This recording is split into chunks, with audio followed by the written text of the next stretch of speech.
Procurement functions are more connected to the business than ever before and impact almost every aspect of the organization. These connected procurement functions have already gained a voice in areas such as managing group demand, maintaining supplier relationships, overseeing raw material quality, and strategically sourcing goods and services. In recent years, there has been an observed marked increase in the involvement of procurement functions in specification optimization, new product development and innovation, often empowering them to promote supplier integration throughout an increasingly connected supply chain. In the eye of the storm, this evolution of the procurement function has not gone unnoticed by tax authorities, nor by the Organization for Economic Cooperation and Development, OECD. It should, therefore, come as no surprise that tax authorities are also increasingly challenging the appropriateness of the compensation models, transfer pricing, applied from multinational enterprise, M&E. Procurement functions.Tax authorities are particularly interested in understanding the nature of their activities and the value they deliver. However, and more significantly, the OECD has recently recommended countries expand their permanent establishment (P) concepts and definitions, and tighten existing P exemptions.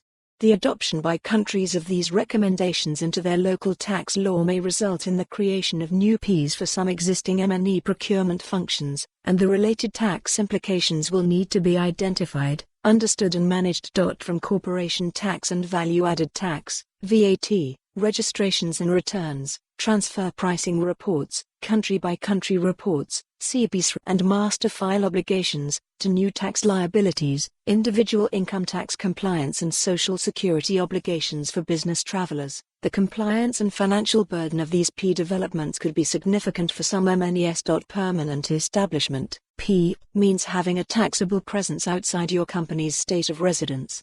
Tax authorities are adapting beyond the bricks and mortar definition, identifying Ps caused by overseas contractors, short-term business travelers, warehouse space, digital activity and more. For those thinking that this is more about being caught in a storm in a teacup than being caught in the eye of the storm, it is worth noting that the CbCR at M&Es are now obliged to file requires that M&Es specify which of their entities are involved in performing procurement functions.